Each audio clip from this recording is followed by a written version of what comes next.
John woke to the shrill beep of his alarm clock at 6 a.m., a sound as predictable as the sunrise. He reached over to silence it, careful not to wake Mary, who lay still beside him, her breathing soft and steady. In the dim light filtering through the curtains, he caught a glimpse of her face, peaceful, yet distant, even in sleep. A pang of guilt twisted in his chest. When did we stop talking? He wondered, but the thought slipped away as he rose and shuffled to the bathroom. Downstairs, the kitchen was quiet, the hum of the refrigerator the only sound. John brewed a cup of coffee and toasted a bagel, his daily ritual unchanged for years. Mary would be up soon to make breakfast for their kids, Emily and Jake, but he had an early meeting at work.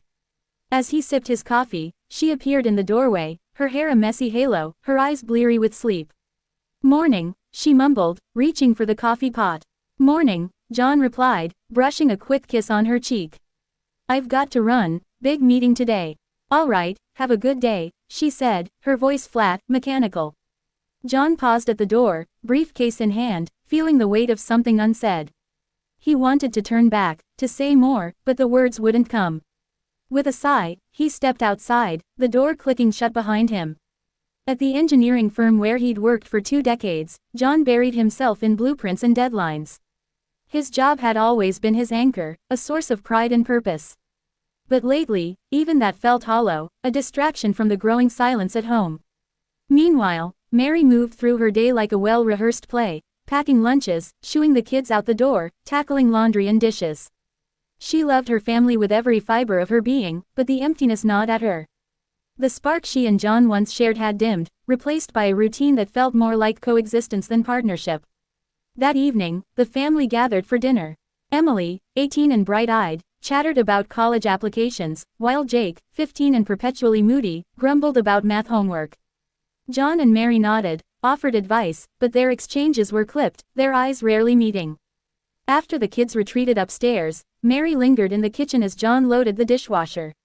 "Can we talk?" she asked, her voice tentative. He glanced up, surprised. "Sure, what's up?" "I feel like we're drifting apart," she said, twisting a dish towel in her hands. "We don't spend any real time together anymore." John sighed, rubbing the back of his neck. "I know, Mary. Work's been crazy, and with the kids, it's hard to find a moment. But we need to make time," she pressed, her voice trembling. "Maybe a date night or something?" "Yeah, maybe," he said, but the words lacked conviction. Mary's throat tightened. She wanted to scream, to tell him how much she missed the man who once made her laugh until her sides ached, but fear of an argument held her back. They finished cleaning in silence, the air thick with unspoken longing. Later that week, she reminded him about the date night. He agreed, and on Friday, they went to a cozy Italian restaurant. But the evening felt forced. Conversation stuck to safe topics like the kids and weather, never venturing into the deeper waters of their hearts. When Mary tried to broach their relationship, John shifted uncomfortably, steering them back to small talk. Driving home, Mary's disappointment spilled out. "That didn't go how I hoped." "What do you mean?" John asked, frowning. "I wanted us to connect, to really talk." "We did talk," he said, his tone defensive. "Not about us," she whispered, tears pricking her eyes. "Mary, I'm trying," he said, exasperated. "I don't know what you want from me."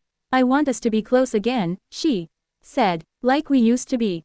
We're not kids anymore. Things change. I know, but we don't have to grow apart."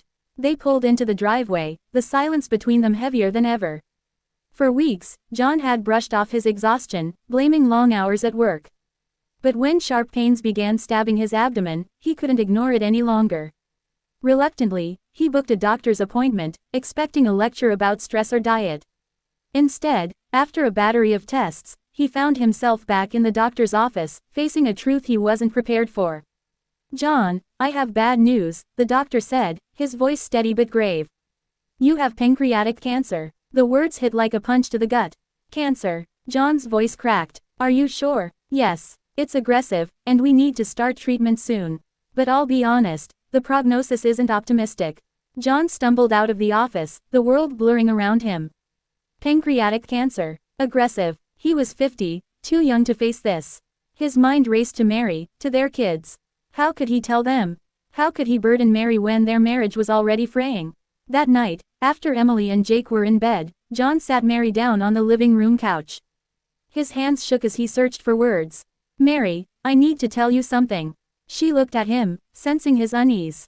What is it? I went to the doctor today, he said, his voice barely above a whisper. They found cancer. Pancreatic cancer. Mary's face drained of color, her hand flying to her mouth. Oh my God, John. What does that mean? Are you going to be okay? It's serious, he said, forcing the words out. I'll need treatment right away. Tears spilled down her cheeks as she grabbed his hand. We'll get through this together, John. Whatever it takes. He nodded, clinging to her strength, but inside, terror clawed at him, not just for his life, but for what this would do to them. Her grip tightened, and for the first time in months, he felt a flicker of their old connection. Chemotherapy started within days, and it hit John hard. Nausea kept him up at night, his appetite vanished, and fatigue pinned him to the couch. Mary stepped into the role of caregiver, driving him to appointments, managing his meds, keeping the kids' lives steady. But the strain showed in her tight smiles and the shadows under her eyes.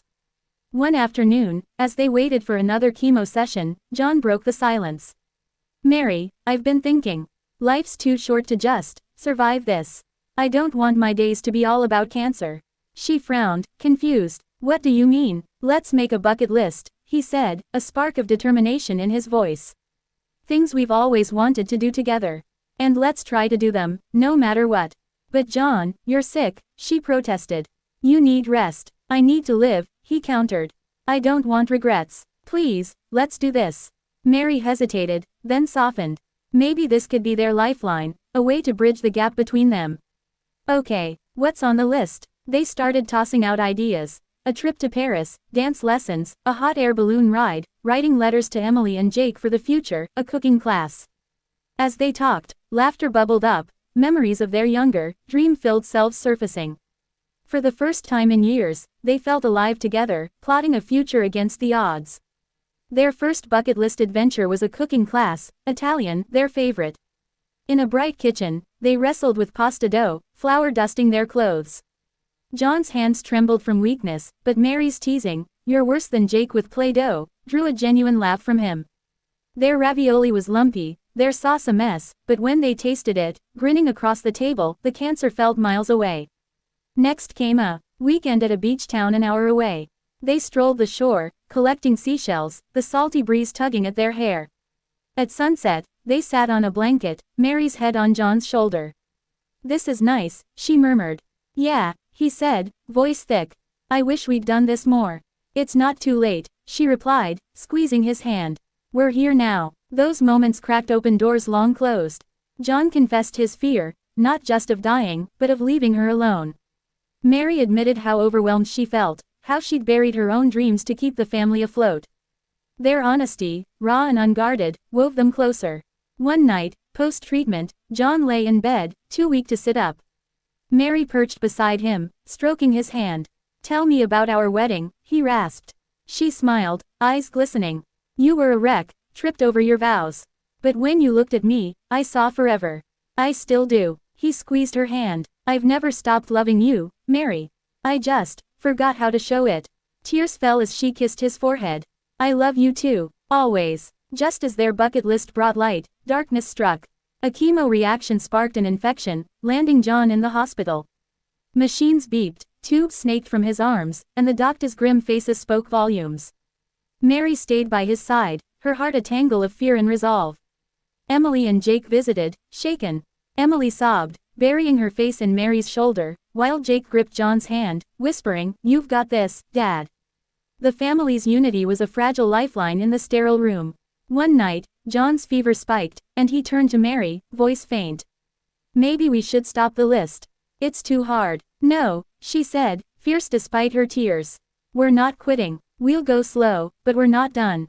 Her words lit a fire in him. He saw her love, unyielding, fierce, and knew he couldn't give up. After a grueling week, he was discharged, frail but alive. They resumed the list, pace slower, spirit stronger. One crisp evening, they sat on their porch, stars twinkling above. John took Mary's hand. "Thank you," he said, voice thick. "You've been my rock." She smiled, tears brimming. "And you're mine. I couldn't do this without you. I've taken you for granted," he admitted. "I'm sorry. I love you more than anything." "I love you too," she whispered. "And I'm sorry if I made you feel less. You're my everything." They held each other, the night wrapping them in quiet peace. Their love, tested and tempered, shone brighter than ever, a beacon through the storm. Months later, a miracle unfolded. John's cancer went into remission. The doctors marveled, and John and Mary wept with joy. To celebrate, they planned a vow renewal, a testament to their second chance. Emily organized flowers, Jake wrote a speech, and on a sunny afternoon, family and friends gathered in their backyard. Mary walked to John in a simple white dress, his eyes glistening as he took her hands. "I vow to love you, to cherish every day," John said, voice steady. "I vow to stand by you, through everything," Mary replied, tears falling. Their dance was slow, tender, and as music played, Mary whispered, "I'm so glad we're here." "Me too," John said, holding her close. Every moment counts. John and Mary's story is a testament to love's enduring power. Through routine, illness, and rediscovery, they learned that true connection thrives in the hardest times. Their journey urges us to hold our loved ones close, to speak our hearts, and to make every day matter.